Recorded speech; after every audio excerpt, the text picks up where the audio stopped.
여러분, 물가가 통제불능이라는 말이 나왔고요. 그래서인지 미국 증시가 일제히 폭락했습니다.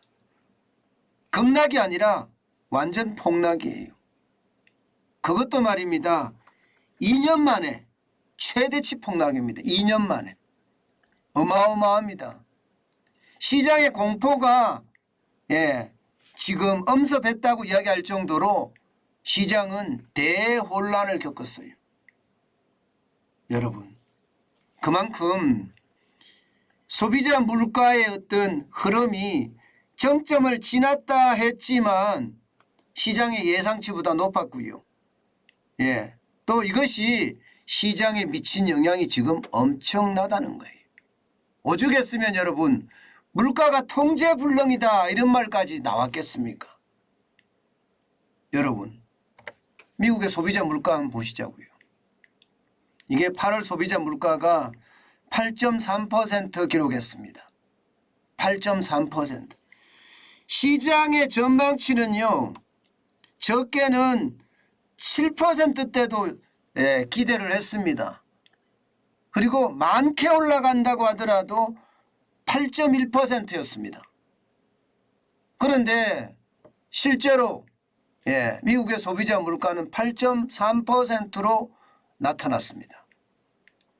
그러니까 시장의 예상치보다 높고요. 그 예상치가 너무 높아지는 바람에 시장의 충격파가 어마어마하게 커진 겁니다.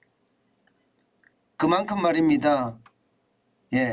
물가는 금리를 엄청나게 올리는데도 이게 가라앉지 않는다. 뭐 이런 이야기가 되는 겁니다. 여러분도 알다시피 지금 물가가 장난 아닙니다.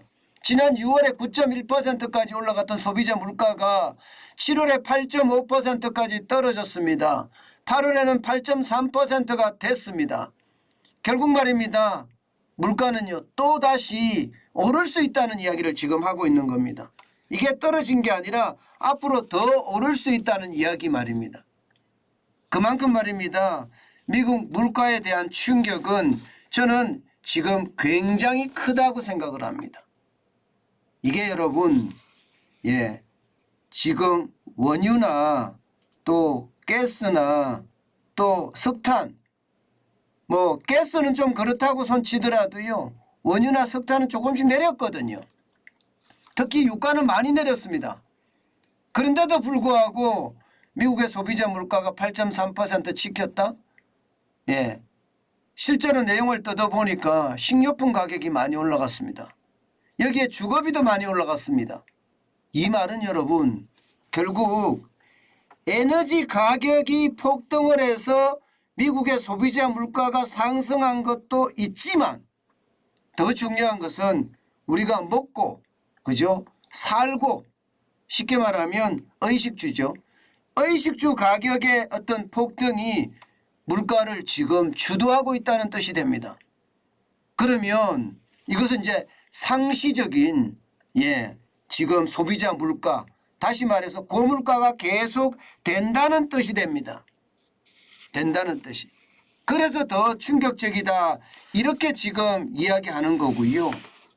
더 심각한 것은요. 권원 소비자 물가 지수 CPI는요. 전월 대비해서 여러분 놀라지 마세요. 전월 대비해서 무려 말입니다. 0.6% 올랐습니다. 이게 근원 소비자 물가, 근원 CPI라는 게 쉽게 말하면 근원이니까 뿌리 근자에 어떤 원자거든요. 근원이라고 하니까 계절성이 있는 거 있잖아요. 유가 뺀 거예요. 유가. 유가는 일시적인 현상을 나타내는 거니까 뺍니다. 그리고 계절성이 있는 거 농산물 뺍니다. 그리고 나서 실질적인 물가 상승률을 보는 건데 이 실질적인 물가 상승률이 전월 대비해서 0.6%가 올랐다는 것, 이것은 여러분 결국 말입니다. 시장에 충격을 주기에 충분했습니다. 실제로도 말입니다. 예상치는 6.1%였는데 실제 나오는 것은요 6.3% 나왔습니다. 6.3%. 예상치보다 굉장히 높았죠. 굉장히 높았습니다. 이게 저는 시장에 충격을 줬다고 보는 겁니다. 게다가 이게 주거비가 많이 올랐다고 말씀을 드렸는데 주거비도 마찬가지로 굉장히 전월 대비해서 0.7% 급등했고요. 신차도 0.8% 급등했고요. 식품도 0.8% 급등했습니다. 그러니까 시장 전체의 어떤 위협은 굉장히 커졌다 이렇게 이야기할 수가 있는 거죠. 예. 그러니까 이게 시장에서는 어떻게 이야기하나 하면요. 총체적으로 틀렸다 이렇게 얘기합니다. 총체적으로 틀렸다. 예상치보다도 틀렸지만 월가나 이 월가라는 게 투자자들이잖아요. 투자자들이 예상했던 것부터 시작을 해서 전문가들이 예상한 것까지 완전히 총체적으로 틀렸다. 시장의 어떤 이야기가 굉장히 크게 나타난 거잖아요. 그러니까 시장은요 그에 곧바로 반응을 했습니다. 여러분 나스닥 보세요. 나스닥 와우 5.16% 떨어졌습니다.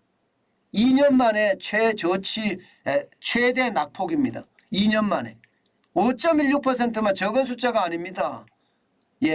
632.84가 빠져서 11,633.57로 마감했습니다. 이게 워낙 갑자기 급락을 하는 바람에 시장의 어떤 충격의 모습은 굉장히 커 보입니다. 지난 8월 6일이죠. 8월 16일이죠. 8월 16일 13,181.09 이후로 지금 다시 11,000대를 기록하고 있다는 거죠. 그만큼 빠르게 지금 떨어졌다는 이야기가 되는 건가요? S&P도 마찬가지입니다. 4,000선이 붕괴됐습니다. 4,000선 회복하자마자 4.32%가 빠지면서 177.72가 빠졌거든요. 3,932.69로 마감했습니다. 지난 8월 16일 날 4,325.28에 비하면 굉장히 많이 떨어진 숫자죠. 이게 예상했던 것보다가 월등하게 지금 많이 빠지는 그런 모양새를 보이고 있습니다. 마찬가지로 다우산업도 마찬가지입니다.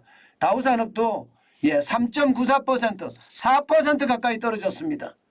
이게 여러분 아마 1276.37이 빠졌다는 것 아마 근래에 거의 보지 못했던 숫자입니다. 이것은 여러분 시장의 충격이 어마어마했다는 걸 뜻합니다. 그래서 31,104.97을 기록했습니다.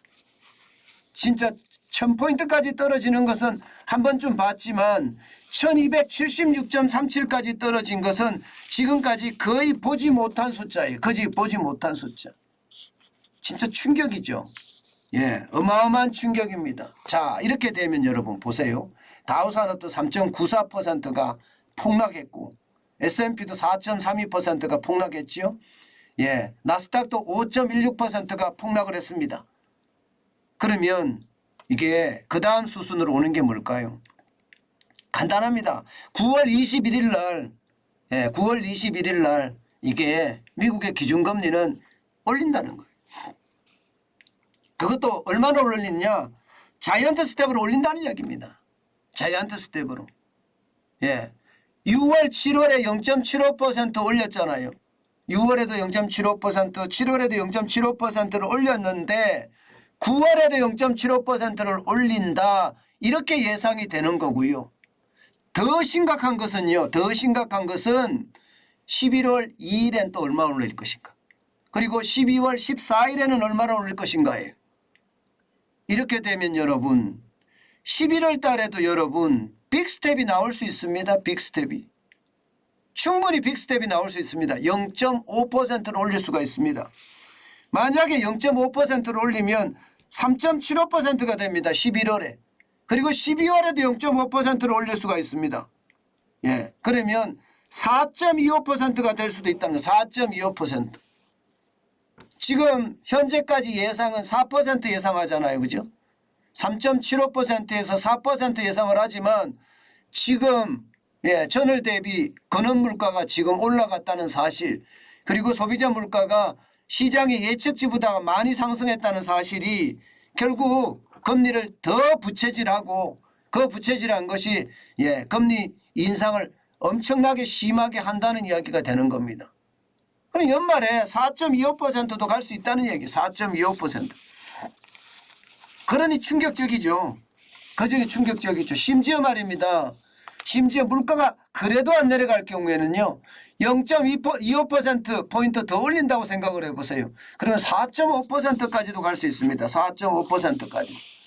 그만큼 시장에 지금 충격의 도가 굉장히 많이 커진 거라고 봅니다. 그러니까 시장에서는요. 베어마켓이 이제 당분간 더 길어질 수도 있겠다 이렇게 이야기하잖아요. 베어마켓이. 베어마켓이 더 길어질 수 있다. 이것은요. 여러분 시장의 분위기를 완전히 싸늘하게 만드는 그런 결과를 가져왔습니다. 그만큼 말입니다. 여러분 시장의 위험성 제가 커진다고 말씀을 드렸습니다. 코스닥이 오르든 코스피가 오르든 이게 오르는 게 일시적이라는 말씀도 드렸습니다. 지금 미국 시장도 마찬가지죠. 호재는 없고 악재만 계속 있으니까 그만큼 나빠진다는 거니까요. 이런 시장에서는요. 그야말로 공포입니다. 공포. 이 공포를 이겨내는 방법은요. 내가 냉철하게 시장을 들여다보는 수밖에 없습니다. 그나마 말입니다. 시장을 냉철하게 돌아보니까 기대 인플레이션이 좀 낮아졌다는 거. 지금 6월에 6.8%까지 올라갔던 향후 1년 후에 소비자 물가가 얼마나 될 것인가에 대한 전망이 8월에는 5.7까지 떨어졌다는 거. 6월에 대비해서 1.1%포인트가 떨어졌다는 것이 그나마 위안입니다. 그나마 위안이긴 하지만 기대 인플레이션은 언제든지 바뀝니다. 시장의 상황에 따라서 말입니다. 게다가 소비자 물가가 이렇게 올라가면 이게 소비까지도 비축이 될 수가 있거든요. 물론 지금 미국은요 고용 상황이 좋기 때문에 소매 판매가 좀 나아질 수도 있습니다. 좀 나아질 수도. 그러나 지금 물가가 올라가는 속도를 보면 이거 나아져 봤자예요. 나아져 봤자. 소매 판매가 나아진다고 해서 물가가 워낙 세게 올라가기 때문에 금리를 또 올리거든요. 그러면 소매 판매가 결국은 줄어들 수밖에 없고 경기 둔화나 경기 침체를 그대로 가져올 수밖에 없습니다. 그런 상황을 감안하면 여러분 지금 시장은 공포가 당분간 간다 이렇게 이야기할 수 있는 거라 저는 믿습니다. 어제 우리 주식시장에서도 개미들이 굉장히 많이 팔았잖아요. 그죠? 코스피에서만 1조를 팔았습니다.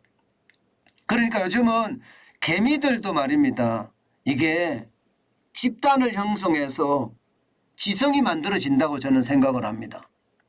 옛날처럼 말입니다. 나 홀로 투자를 하는 것이 아니라 뭐 정환진 TV도 보고 이렇게 함께 모여서 말입니다. 집단 지성을 쌓아가는 듯 저는 어저께 그렇게 느꼈습니다. 코스피에서만 1조를 팔았으니까 말입니다. 어떻게 생각하면 올랐을 때 팔고 빠지는 그런 모양새를 보였으니까 이것은 집단 지성의 결과가 아닌가 저는 그런 생각도 해보거든요. 중요한 것은요. 오늘 시장 굉장히 흔들릴 거예요. 변동폭이 굉장히 클 겁니다. 이럴 때 여러분 우리 정신 바짝 차리자고요. 그래야지만이 위기를 기회로 만들 수 있는 그런 찬스가 옵니다. 아셨죠? 저도 오늘은 시장을 바짝 들여다볼 예정입니다.